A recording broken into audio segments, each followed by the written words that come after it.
Chapter 12, Hillary's Lost Summer.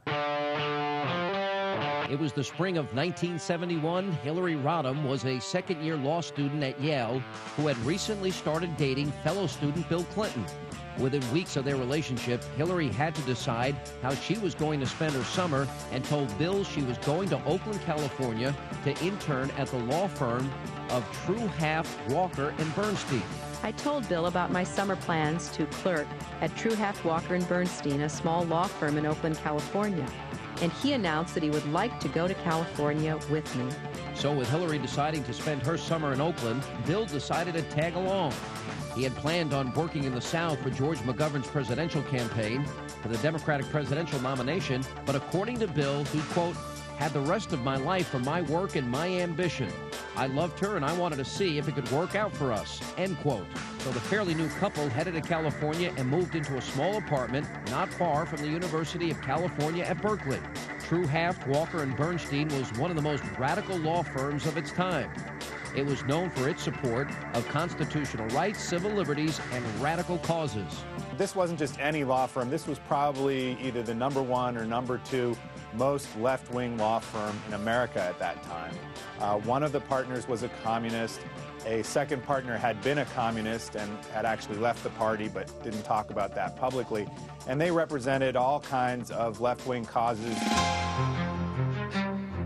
Some of those causes turned into the most controversial cases of the era, including draft resistors, the Black Panthers, self-avowed communists, and one-time ultra-left-wing fugitive Angela Davis.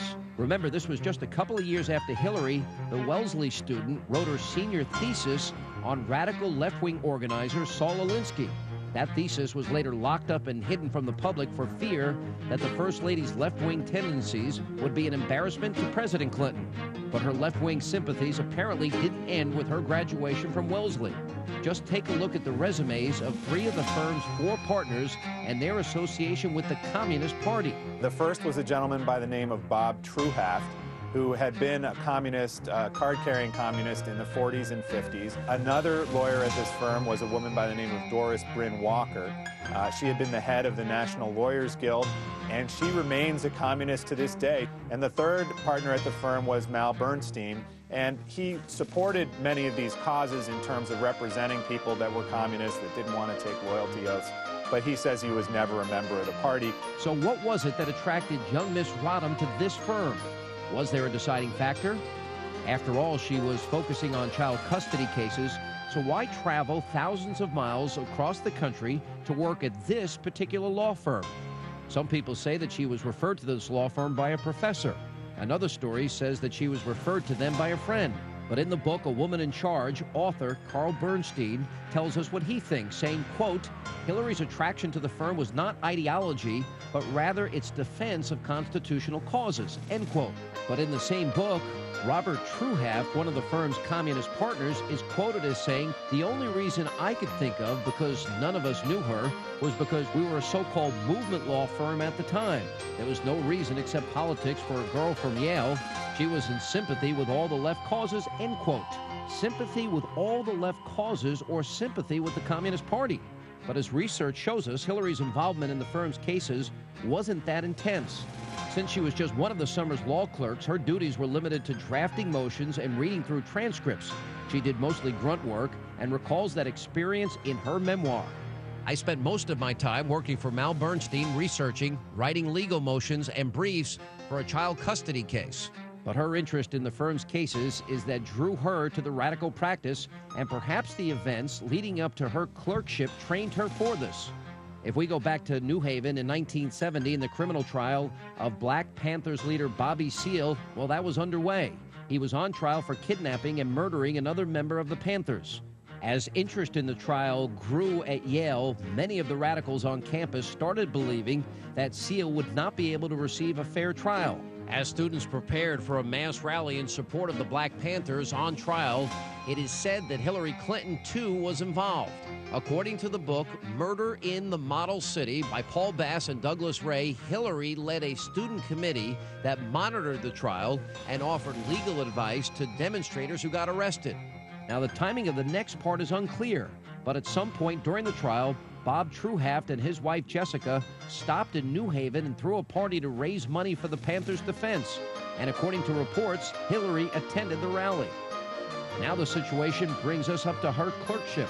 One thing I discovered during my research is that during the summer of 1971, while Mrs. Clinton was there, Bob Truhaft, one of the partners at this firm, was representing a Black Panther member.